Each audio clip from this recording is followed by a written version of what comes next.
We are live.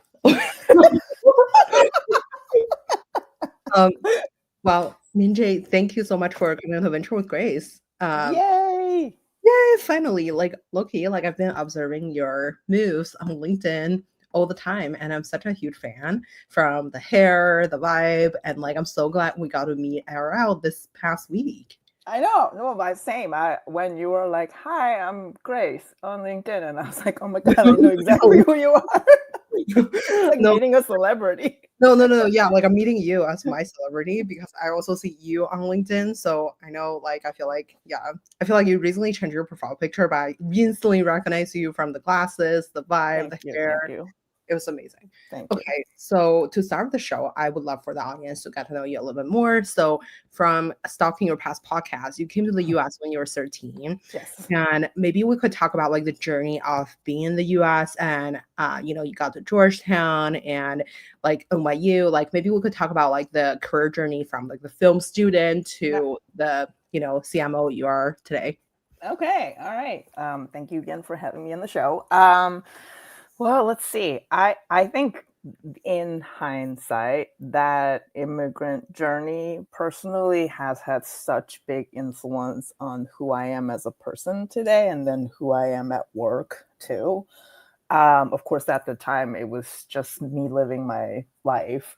And so I think, those of you who have been in situations where you need to sort of like figure out how to belong, how to fit in, it probably resonates with you when I say like part of observing how people think, behave, what is their motivation, like that's basically a survival skill. So I had to really home in on that early on in my life. And I think, right, like being a 13-year-old anywhere, like without moving sucks because you're in this phase of like, you're figuring out your life. So to do this on top of that was a lot. But I think it sort of, again, like developed these skills for me early on that I still use this day when I'm in a personal or professional situation and I walk into a room and like the first thing that I think I'm always doing is sort of trying to like read people, read the room. So my educational journey, I would say, first of all, like my parents were really progressive and supportive of me. Like being Korean immigrants, like you could have easily have gone the path of like, you got to do the thing that makes money or like you got to get a job. But when I said, hey, I want to go study international politics because I think I'm good at learning languages and I think I could do something useful with it, they were like, go for it. And although I never actually ended up pursuing that as a career, what I learned focusing on that as my study in college was, again, like learning about people and culture and sort of being immersed in all kinds of different perspectives, which opened my eyes up to, okay, like at the end of the day, no matter what language you speak, no matter what culture you come from, part of this is like figuring out how to connect with people. So that led me to NYU, which like, if you again look at it from the perspective of like, why go to film school? What kind of job can you get? Like, that's not a lucrative career path, but I really loved the premise of movie making and storytelling and got to go to school for 2 years with like classmates who none of us studied film in undergrad, but we all loved movies, which I think was actually kind of the best environment to be. So I think when you work with something you love like that, then you really get to sort of play with the medium. Meaning for me, because I already love movies, I got to really experiment with like writing, expressing, thinking about the subject in a way that wasn't possible before. Which for me, again, like English is a second language, like that's a huge deal for me. So I thought I would go teach film from there, but then I had an internship at Tribeca. I had a day job at the NYU Law School. So I think being in the real world as much as the school kind of opened my eyes to, wait, like there's something out here that I want to be a part of, not exactly knowing like what is that in job or anything like that. So I chose to sort of like stop my studies there and then started to look for a job, which 6 months after temping, I landed at my first marketing job at an agency. Wow, I love that. I feel like one of the things that about film school is like, you know what? I've been trying to apply for film school in my oh, by the way, hi Ariane. I wanted to say Hi, the audience who that's so comment. nice. So basically I feel like the thing about like film school is like they gave like so you have to make mini film and write scripts for these like film school applications. Oh, well, so my secret is I went to the part of film school that's more like criticism and theory. So, Right yes, is the thing. I was on the side of like watching movies and talking about it all the time. But what is funny about that though, Grace, is like I actually applied to film programs and art history programs for graduate school, and I only got into film. I got rejected from every single art history program because they were like, "Oh, you didn't study it in undergrad." And I'm like, Film is "Okay." like the hardest, I feel like, because of you have to write like literally when I heard the application was like writing a 90 pages script, I was gone. I did pay for like the $95 application fee, but I didn't really write. You're like, "Money I'll I pay. was like, I'm out. 90-page Yeah, script, sorry." it was bad. But anyway, so um I'm glad that to see you have like a huge success in film. I feel like it kind of like helps you with like storytelling down the line as a marketer. And obviously, I think one of the things that you did really well is like translating your creativity into like a Mm, real job. mm. Um, I know it sounds like it's No, like, no, no, totally. I still think about I'm like, "Wow, like, that's so cool that I yeah, managed to do this." yeah. Jetish trying to say hi to you as well. Okay, Hi. so okay, I'm thinking I feel like for example, I feel like getting a job at YouTube and then Mhm, eventually, you know, visible on LinkedIn. mm, Why don't we talk about what are some core like things that you feel like differentiate you versus like mm. a marketer in the world to get to this level of success? Yeah. Okay. First of all, I had a few years of that like first marketer experience on the agency side, Mhm. including running my own agency. And I would say looking back, like that's a great way to start your career because you get to be exposed to so many different industries, kinds of clients, and like different pace of work and find out like whether or not you like that or which ones you like better. Of course, as a young marketer, part of what I didn't do so well with during that era was like managing my time and energy because the pace can be very grueling. And sometimes, you know, I think working on stuff that I really cared about versus things that I didn't really care about personally, like maybe that is a valuable lesson, but I did sort of like really get stressed out about some of the projects that I was working on. So all that to say, by the time this YouTube job came up on the horizon, I was running my own agency. I had my first child and like actually found the pace of work really refreshing because I was working at a pace I wanted to with the clients I wanted to, putting some of the early lessons I had gotten from the agencies and making more money. And like it sort of was like working out, right? And then for some reason I had this itch of like, okay, this is working well. I could expand this, or I also wanted to go learn some new stuff, which typically then require you to put yourself into sort of like different situations.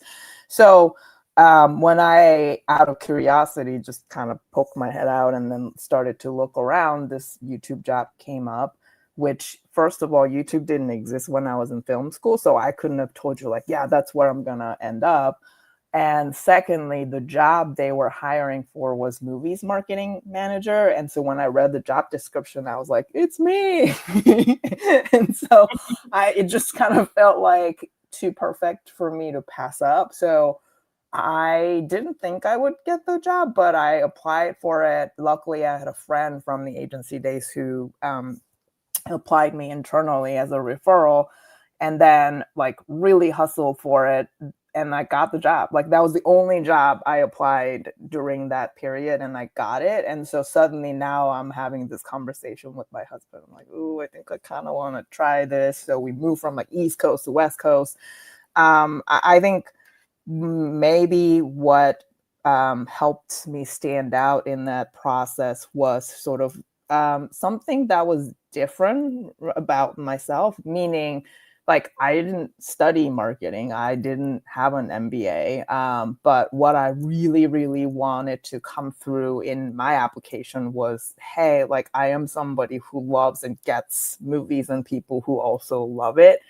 I may not yet know what, for example, product marketing was then, but I think I can figure out how to do this. So in some ways leading with some of the naivete and like what I didn't know at the time, but also leading with what I knew and loved, helped me really make a case for why I think I was positioned well for the job. And they took a chance on me. And I thought like I'd be there for a couple of years, but I actually ended up at YouTube almost 7 years, I think, because I happened to land there at a perfect moment of like growing so fast and so many different things happening. So I got to do like a different job basically every single year, which was exhilarating.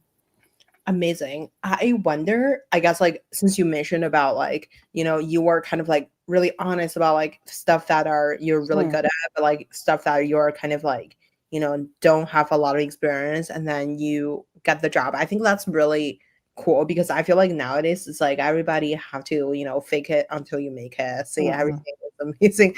ChatGPT your resume to for every job.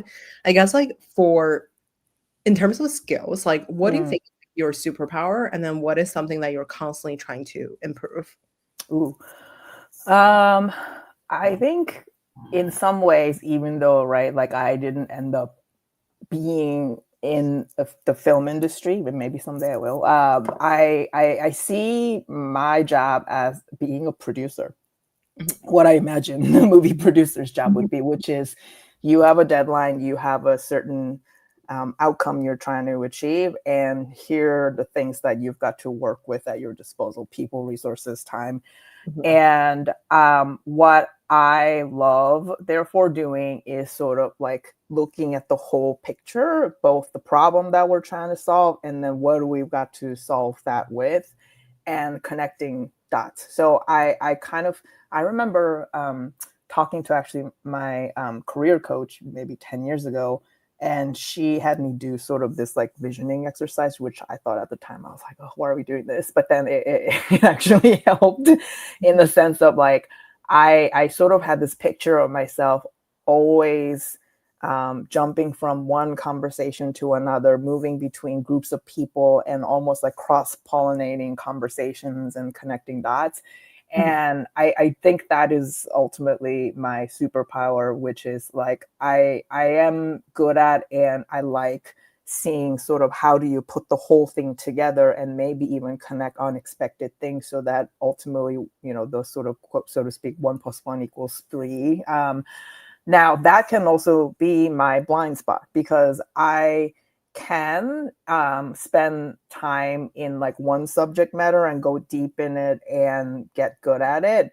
But that's not like where I enjoy most of my time. I'm usually like, I don't know, like a butterfly or like a bird, just like always like mhm. flitting around. Same. And so when I am sort of like needing to spend time in a one deep, deep subject matter or for a long time, while I can do it, I'm not sure that I am at my best self or like getting the most out of me.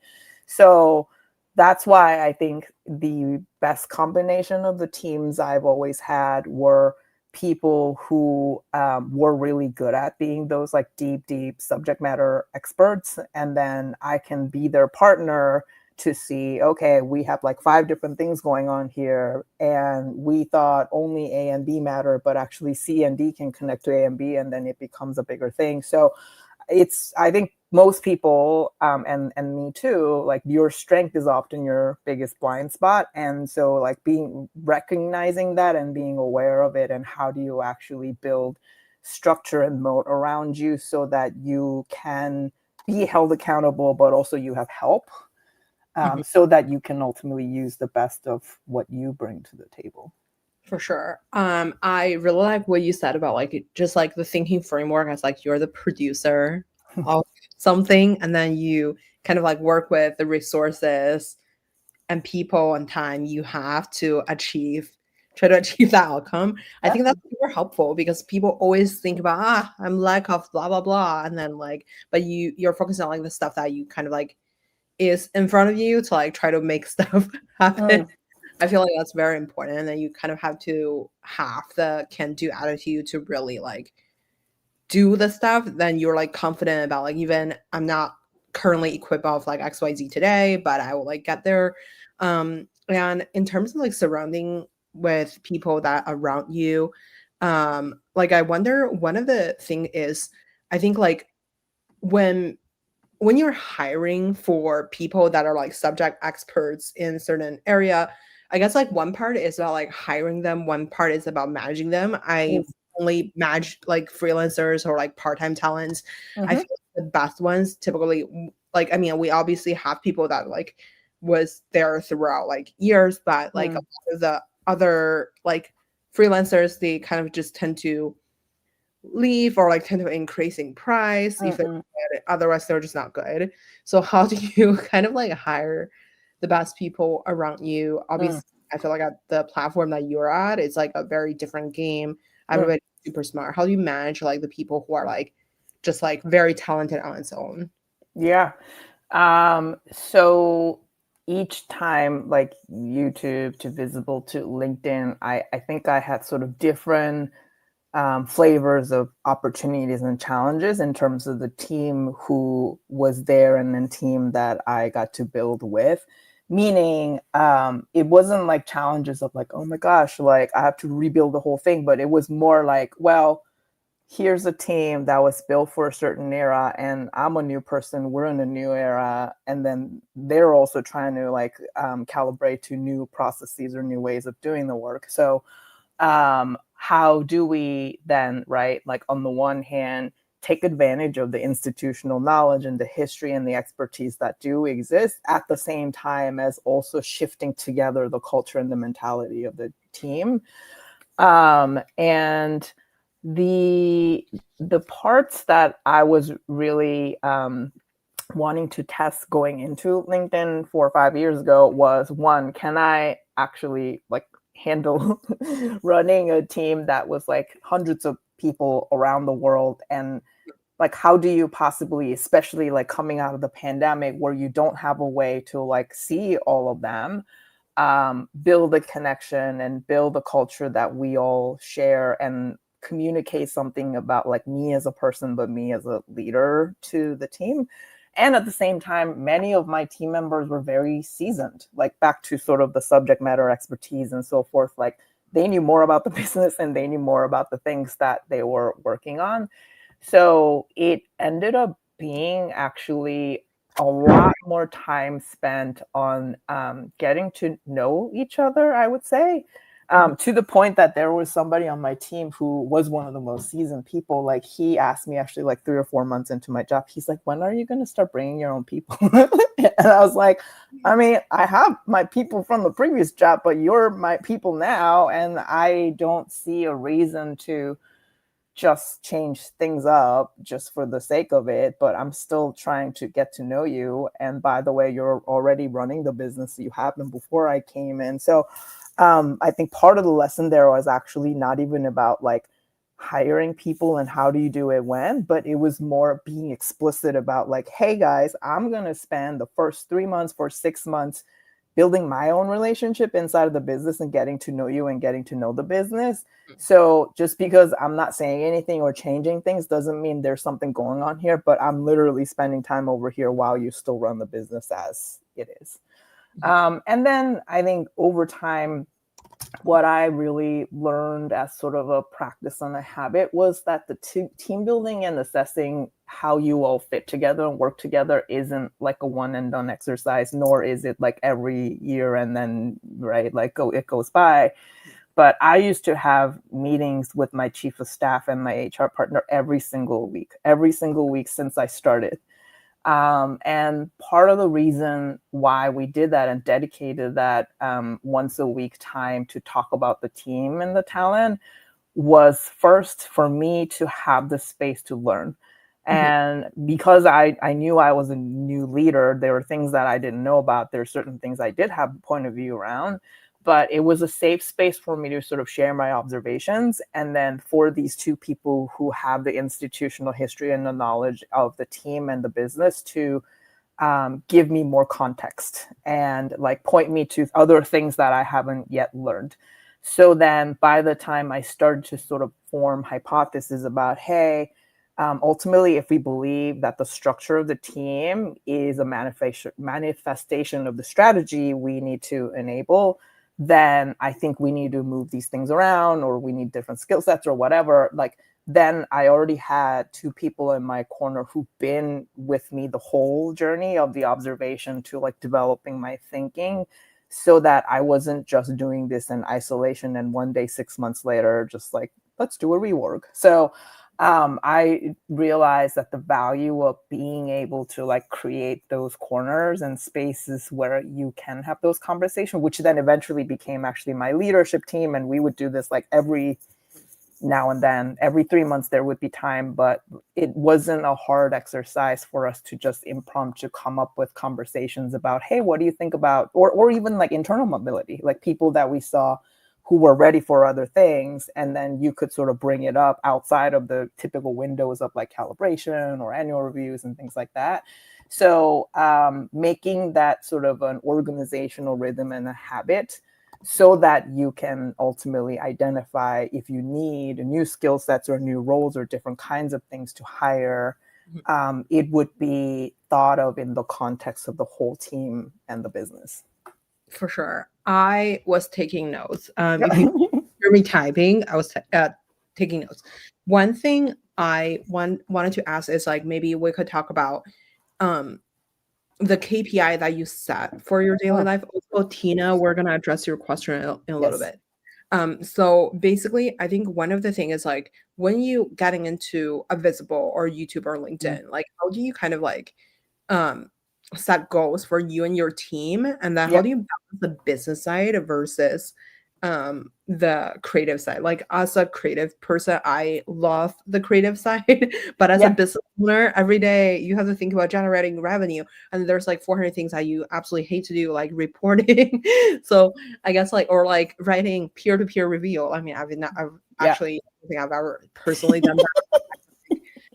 I observe every big tech company, people spend, let's say, a quarter of their time is just to review other people. But Sure. how do you kind of balance the basically translating the creativeness to the business side of things? And then how do you set like a KPI for you and your team that's kind of like realistic, but also it's like kind of hittable Yeah. for a quarter? Totally.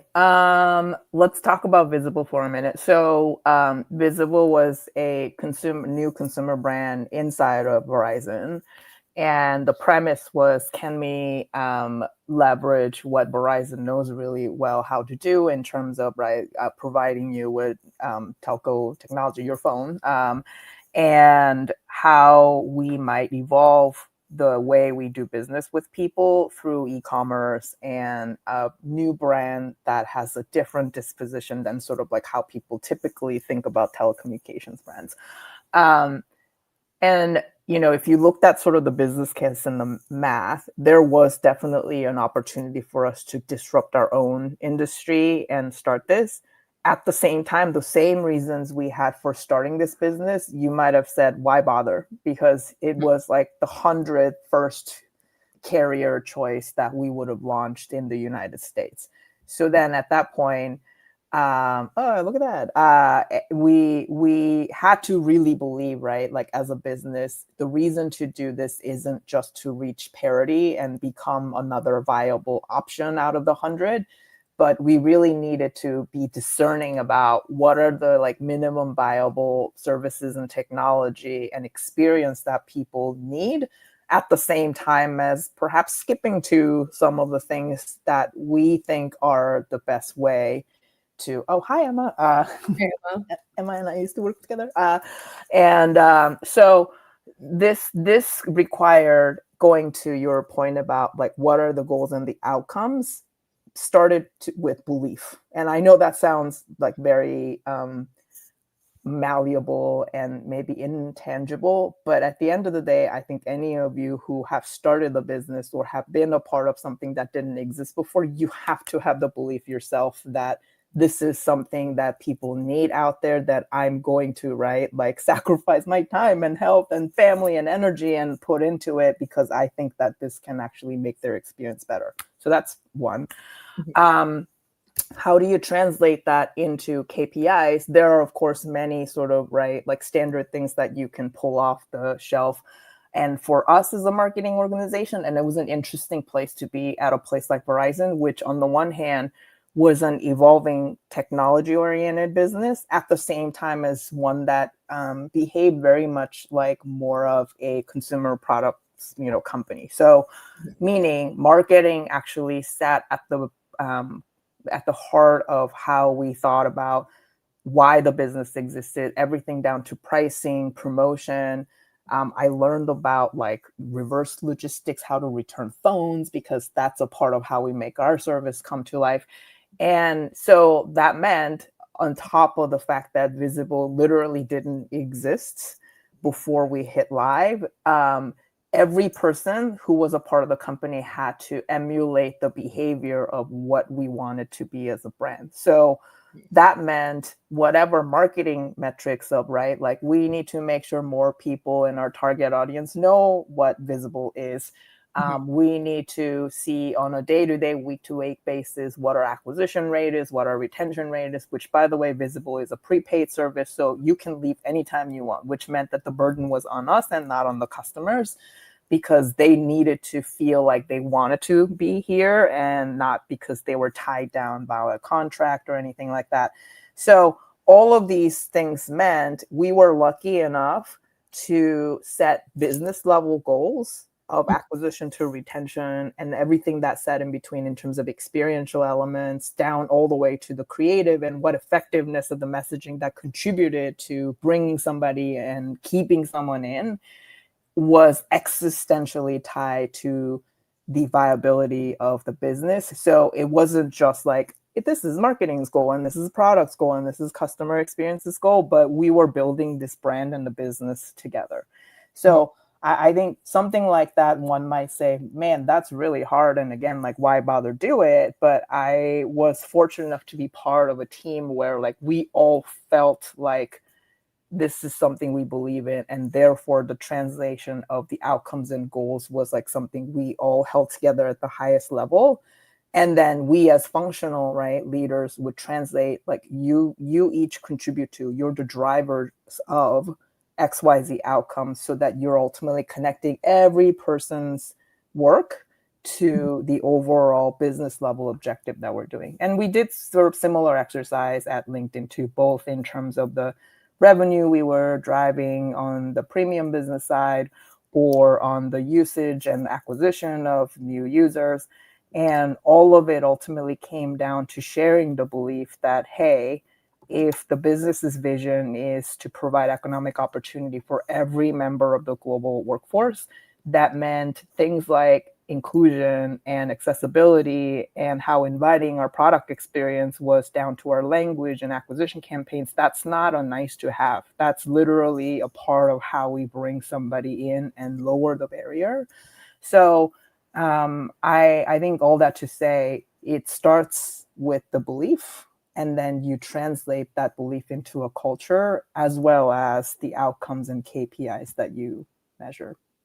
I love that. I feel like I'm writing it down. So I guess like number one, I mean, maybe this is just my order, based on what you were saying. So one is like revenue driving, and then user like like usage or like new user driving.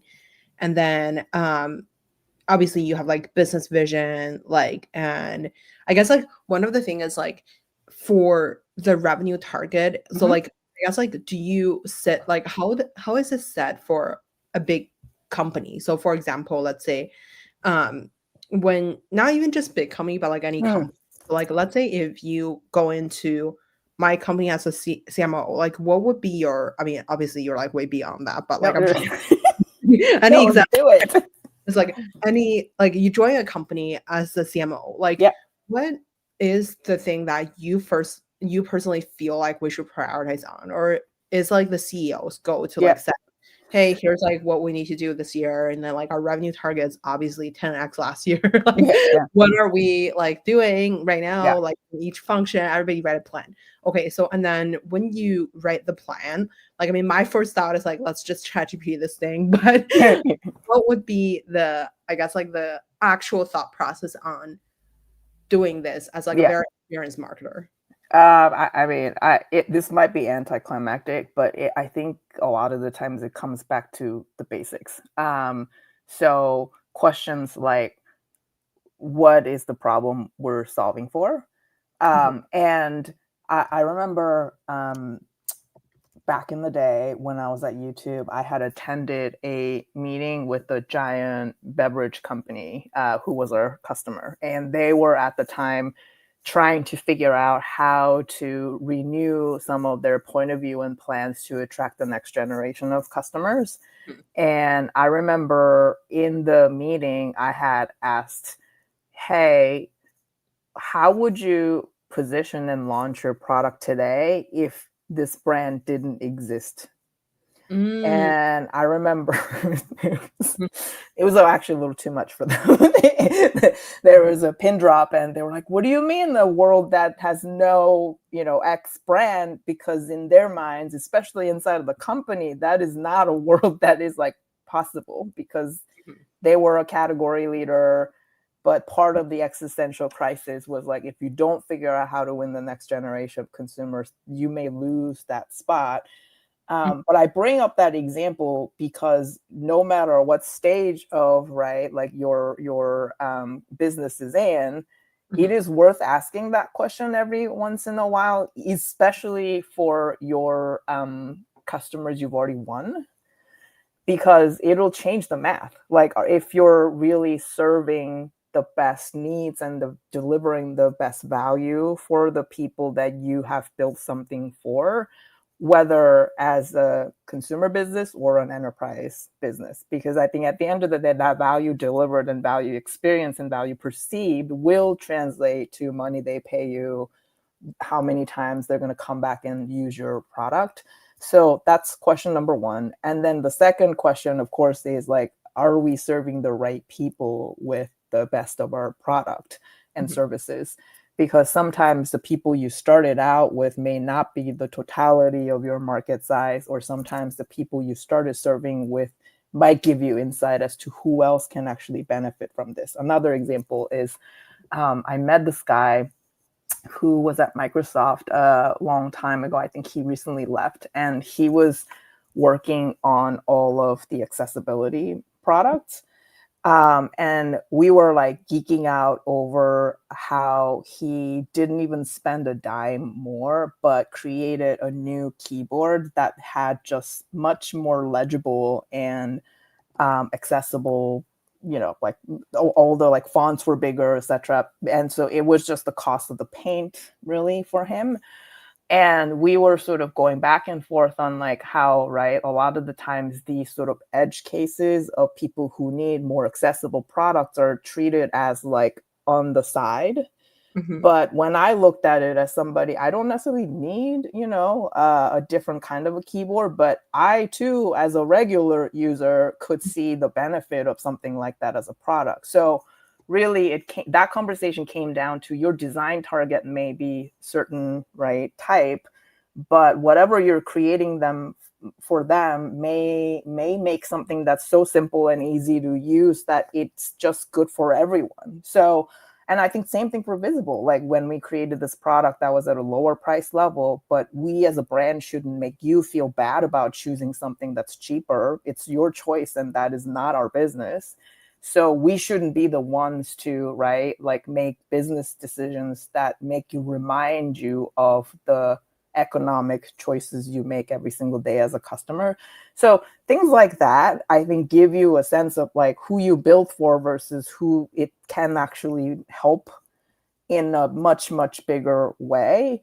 mhm. So the problem we're solving for and who is it for are the two questions I would sort of like always ask, especially at the inception of a job or beginning as I'm getting to know a business. even if that answer is like really well known, codified, and it's not going to change for like 5 to 10 years, Mhm. one, it would be good for me as a new person to like be re-educated, and two, maybe there's an opportunity for us to talk about inserting myself as a new person to see if there is something about this at this moment that we can actually think differently. Then everything else is just about like how, like Mhm. what you do and how you do it will change depending on those answers, right? That will translate to things like your revenue contributions or your usage contributions.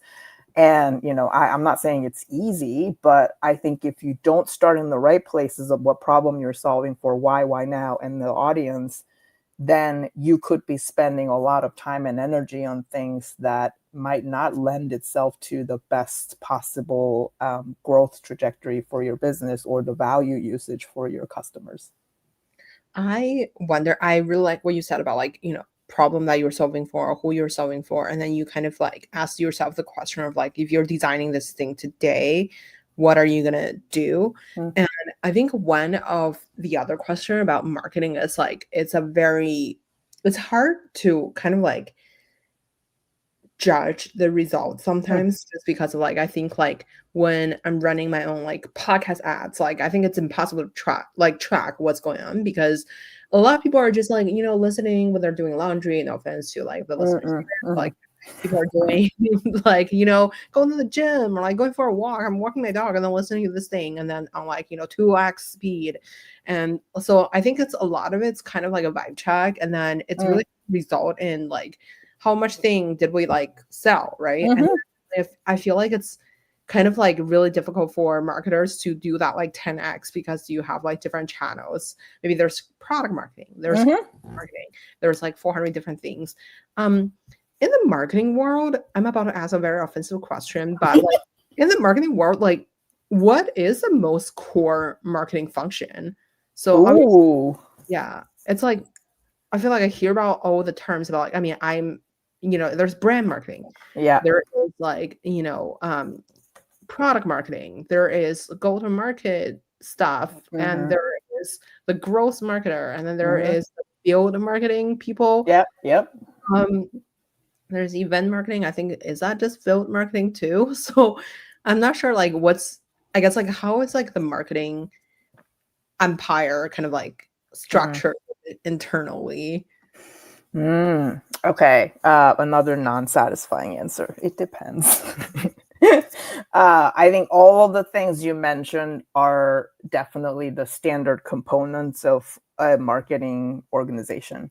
Mhm, I think if you pull up one of sort of the first ways to think about the marketing function is horizontal and vertical. So vertical meaning there could be industry based or audience based types of teams that are really focused on like we're going to win, right, like this market with XYZ products. So everything they do is focused on building, positioning, marketing to this specific audience type or industry.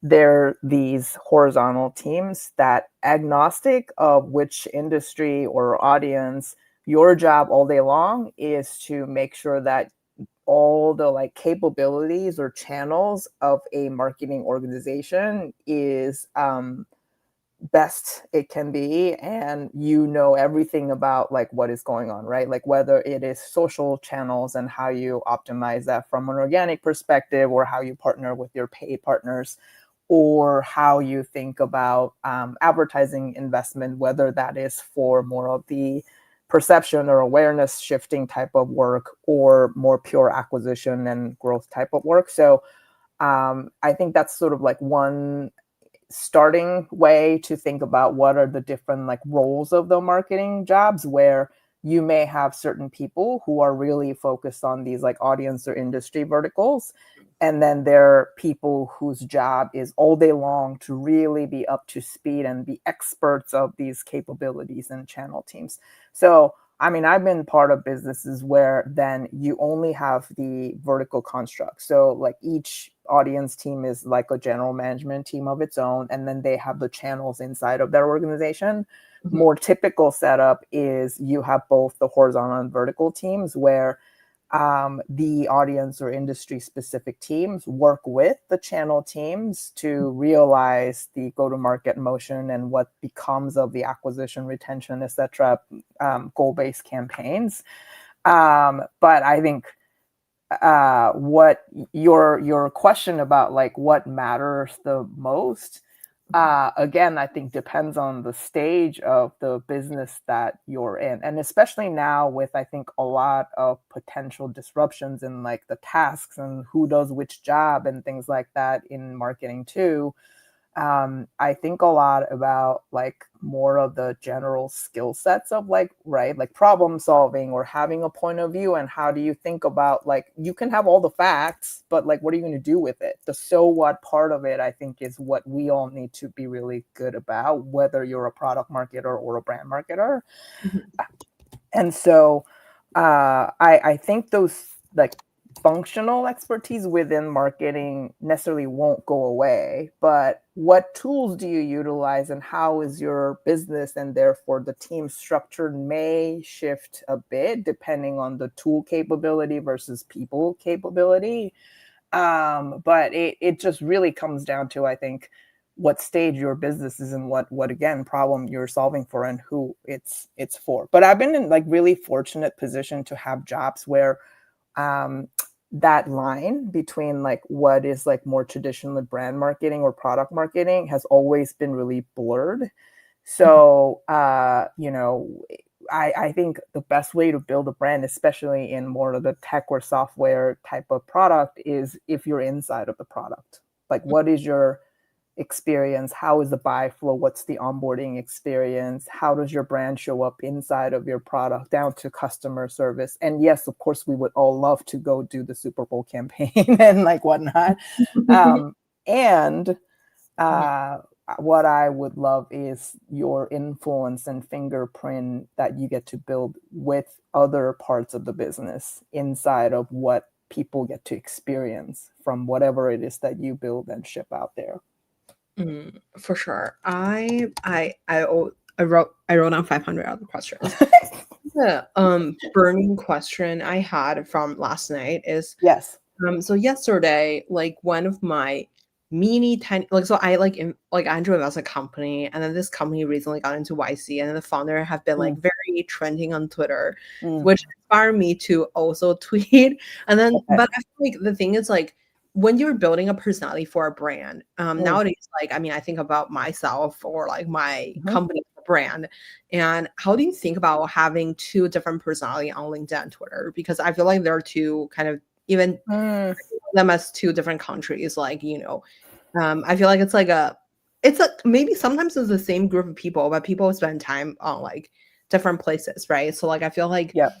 um how do you kind of like can have like a cohesive like personality? Because I feel like Mm, when you are like there's obviously people are getting jobs in the startup land on Twitter mhm, from like, tweeting viral tweets, but on yep. the other hand, there is like, the professional route of like I think every big tech company person would argue like LinkedIn is probably a better place to spend your time and like, polish your profile on. And how do you kind of like having the same cohesive Mm, branding on different platforms? I would assume like the brands are happening our brands are like probably doing the same thing. Like, you're a mhm, different person on TikTok versus yeah, you're on LinkedIn. totally. You kind of like make sure that you have the cohesiveness, but also Mhm. like, it's maybe more, casual on like other platforms or more like serious on the other. Yeah. Okay, so I'm going to, for the sake of this conversation, invent a little bit of, well, based on fact, inspired by true story. Yeah, So yeah, story. back in the day when I was getting into marketing, the thing that you needed to be on was like message boards and blogs and Mhm, MySpace and things like that. And I remember, right, like similar kind of vibe as today with like AI tools. Like you mhm, have to be on it, you gotta be using it in certain ways. But I remember with especially blogging, um, I was like, what do I feel so passionate about that I would actually go out of my way, right, and make time to write about? Mhm. And the answer, dear readers, for me was handbags. Mhm. Because I love fashion and just watching trends. And I think part of this is like I always work in like intangible products, and there's something really tangible about, right, like sort of fashion and its products. So anyway, so I started the handbag blog back in the day, and how, right, like I would talk about it on the blog itself was sort of the meat of the, like, okay, this designer, functionality, the style, etc. But on Twitter, how I would talk about the same content was often more like bite-sized because of the format, but also because of the audience there. And it allowed me to like experiment a little bit with the substance of what I had written out in long form. Mhm. I did not write about handbags on LinkedIn then, but let's say if I did, then I might have actually gone into like talking to people in the industry about, right, like, what do you think about this 10-year anniversary of this bag that came out because it's commemorating blah, blah, blah, or like the craft of the stitching. And Mhm. so at the end of the day, I am talking about, right, handbag, handbag, handbag all day long, no matter what platform I'm on. But thinking about, to your point, like different groups of people, as well as the content that tends to sort of like be well received on each of those communities, and slightly tweaking. I almost think about like let's go back to the movie analogy. They're all kind of like a set Mhm. of content for the same thing, but you just have different formats, different types of flavor, different hook for Mhm. each of those places, so that at the end of the day you're not having to like reinvent and have to rethink what the substance and the core and the essence of what you are interested in talking about, but slightly just tweaked for what I think people would like to hear about. So I Mhm. think there's probably insert, right, like, and replace handbag to something else that you care about, or personal brand, or whatever that is, that there's a version of that on LinkedIn versus or other places. I wonder, so like where I totally agree with you on like maybe there's like a different hook or like Mm-hmm. maybe doing things that are um I guess like talking about the Mm-hmm. same subject but in like a different way. Yep.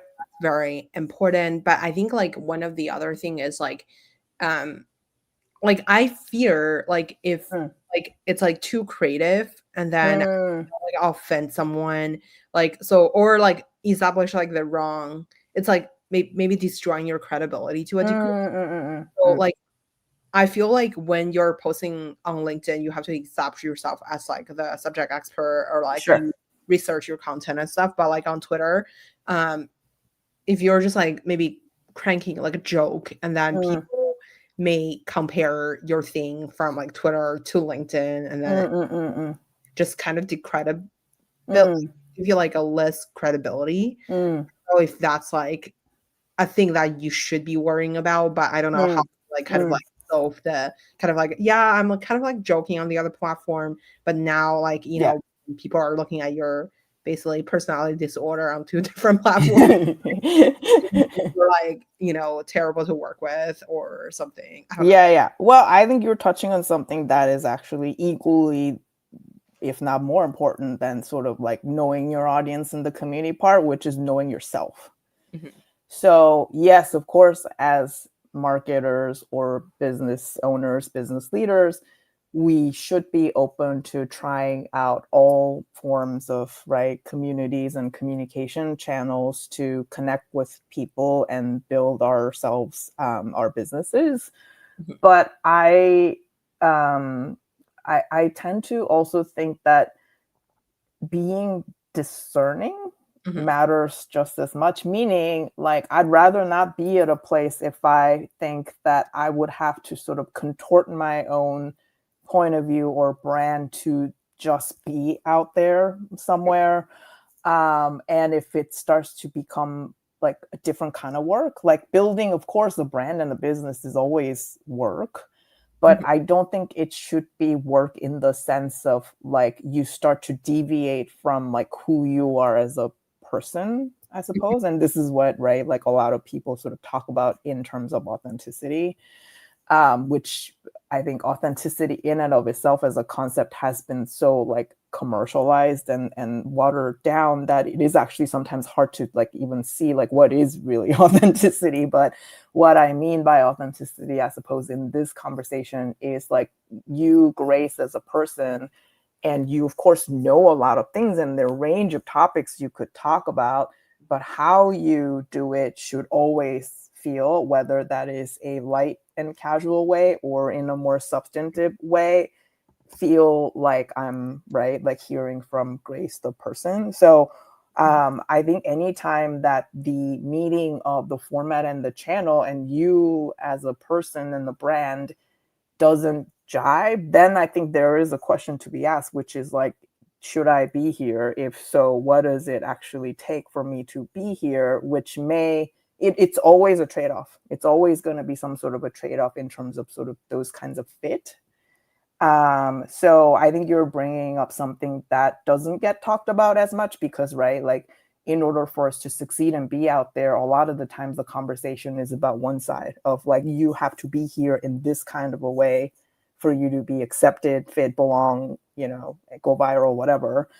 But really the more important question is like, who are you and how do you want to be in whatever the subject and topic that you want to be talking about and instigating conversations in, and whether or not that sits well with your values and integrity. For sure. I mean, I feel like my integrity go as far as where my brand deal goes. So I'm just kidding. Hey, listen, being clear and intentional about it is the most important thing. I wonder, yeah, like I think about this all the time. Like I don't want to be unauthentic, but on the other hand, I don't want to like shade on something that like I'm just for like making a joke so that like I could gain like virality by like, adding, to Twitter for.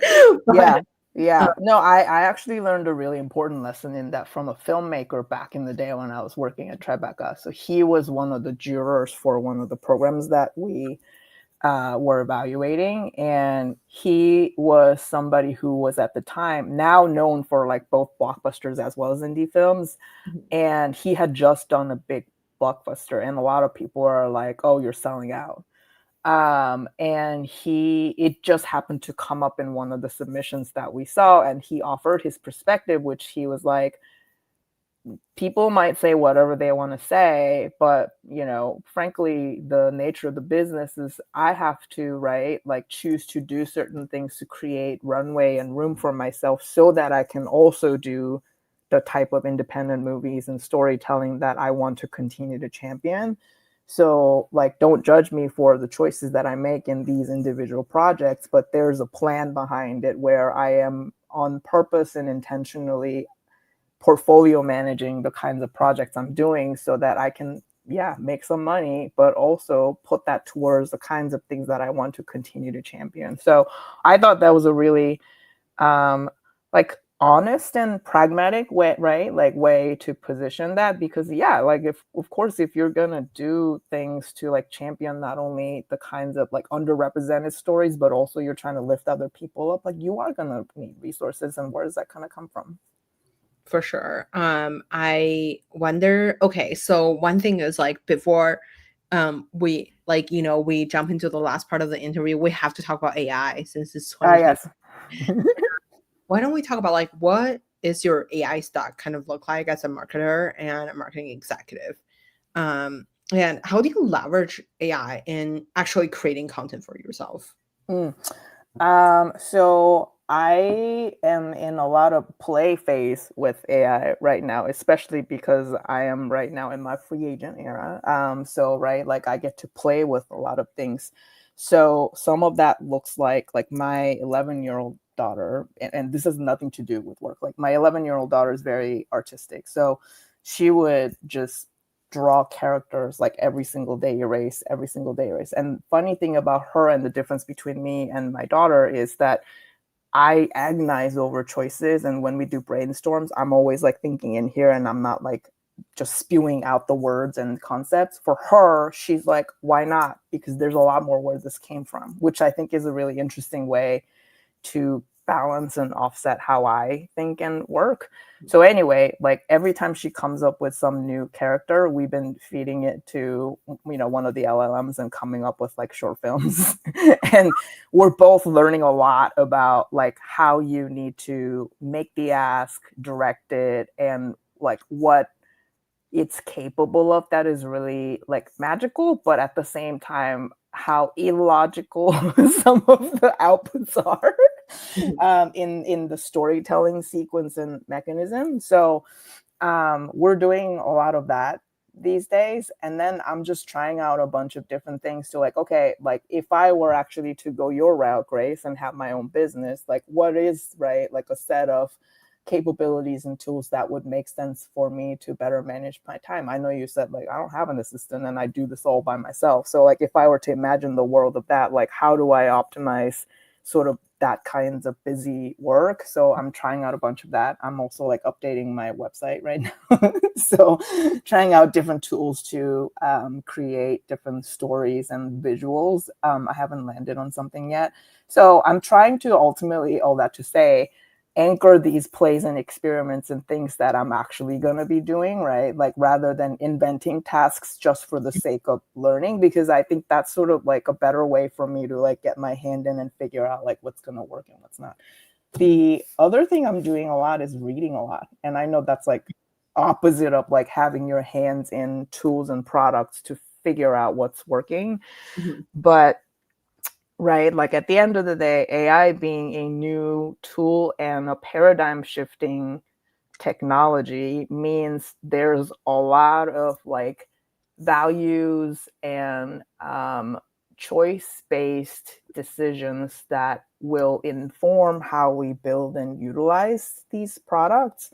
So I'm really interested in like how to think about that juxtaposition of like machine learning and technology and the tools, but also human, right? Like behavior and values and decisions, and how do you make the two work in a harmonious way?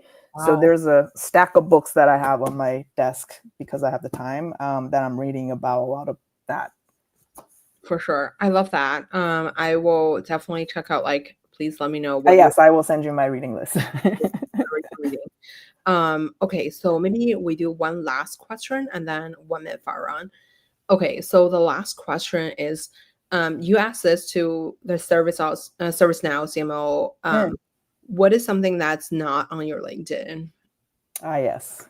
So this is a question that we ask any new employee or guests of LinkedIn, and which I think is a very clever icebreaker. Too many things, including the handbag blog, but the one that I like to share that gets most reaction is I was childhood friends with Psy, the K-pop guy, Gangnam Style. Oh wow! Oh my! Wow.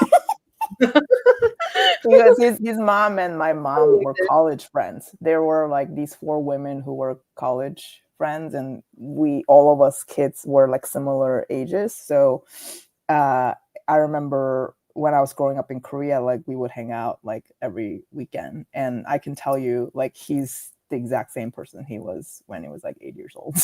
Oh my god, that's talk crazy. About authenticity. Wow. Oh my god. Are you guys like celebrity? My claim to fame.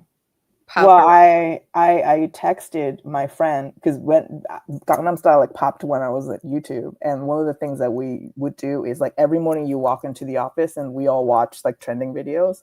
And I remember walking into the office one day and everyone's watching this like crazy video, and I was like, what is this?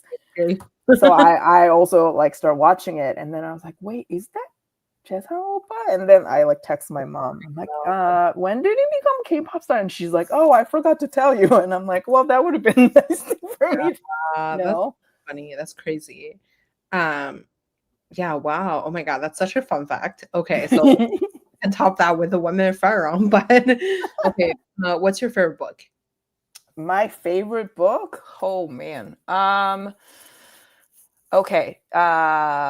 many different answers, but if based on like how rewarding it was to finish it, The English Patient, because I started reading it when I was like learning English, Mhm. and it was such a hard book to read. So I mean, I restarted it like 30 different times because I just couldn't get through it. And then when I actually did, I mean, that book like is sitting on my bookshelf. It's so yellow because I dropped it in the bathtub at one point, and but it was so rewarding when I finished it because it was so beautifully written, and I actually like got it. Mhm. So from the sense of like the work that I put in, and I was like really stubborn about needing to finish it. So from the effort put into the reward that I got, I think that was the book that really like left an indelible mark. Love that. Who made the biggest impact in your career? Ooh. Um I mean, I know a lot of people say this, but my parents, because they let me run free. Mm. And right, like not knowing what job I was going to get or how I was going to turn out or anything like that. But I think that sort of like, especially as immigrants, to just sort of like let your kids run free and pursue, Mhm. that's ultimately how I ended up where I am, which, you know, now being a parent myself, I'm like, whoa, that's really brave. Mhm. For sure. Wait, so who is on your personal board of advisors? Or like is there any like career mentor Mm, you had, or like is there like one or two people that kind of like changed your trajectory whatsoever, or like it's mm. more of time? So yeah. As far as my personal board of advisory goes, it's the answer is going to be actually interesting because it's a bunch of my friends, Mhm. and it sometimes changes over time. And I think the reason it remains sort of the closest group of friends is because I've learned that, especially in environments where I run to, like literally at Visible and LinkedIn, I started the job not knowing anybody at the company. Mhm. You need people who really know you, like the good, bad, and the ugly, to ground you. Mhm. So I think that's sort of why I always keep like right handful of people who actually don't have anything to do with this industry or my work to keep me honest about like the decisions and choices and actions I make. Um, I will also credit Danielle, who was my boss at YouTube. She's still the CMO at YouTube. And she was not the easiest person to work for, but she taught me the most, Mm. just in terms of like really pushing me to have a point of view and a plan above and beyond like what I was Mhm. capable of. Like when I first started working at YouTube and with her, I was much more like a wallflower. Mhm. Like I could do things, but I was very afraid to sort of like be the first to propose a plan or lead with my point of view. And I really learned a lot about like it's not enough to right just know the things or how to do it and just keep your head down, but the value that you bring to the table is that you add your own perspective so that we can make better decisions, especially when you work at these kinds of companies and environments where frankly we're all trying to figure it out for the first time. Mhm. So she and I remain friends, and we often fondly talk about those days and like the hardest experiences that you go through with somebody. I think is sometimes actually the most rewarding. Oh, sorry, there's another person I have to shout out, which is Jeremy from Visible Days. He was a Mhm. peer of mine who he's like industry veteran. Like all his career, he's been a telecommunications expert, and he and I shared such like a wide vision for what we thought Visible could be, but Mhm. we also had very different ideas about how to go about doing it, so we were always fighting in the best way possible. And I learned so much from him, both about the industry and the technical expertise, but I think I learned how to have productive conversations with somebody And because of that, you make better decisions. And because of that, you walk away with a really special friendship. So he and I actually have like Christmas dinners every year, like reminisce about, yeah. And again, like both for Danielle and Jeremy, like the stuff we went through were really hard and challenged me personally. But because of that, I learned so much, grew as a person, and we made better work together. And I just so appreciate and value it. Okay, last question. Who would you invite to your dinner party? Dinner party? Grace? Oh my God, I was like, I'll invite you. It would just be you and me. Just kidding. Okay, maybe I'm not kidding. But anyway, so where can we find you outside of work? That's the last. Outside of work? Well, now on LinkedIn as a civilian. But outside of work, you will find me most happily in my bed with a stack of books.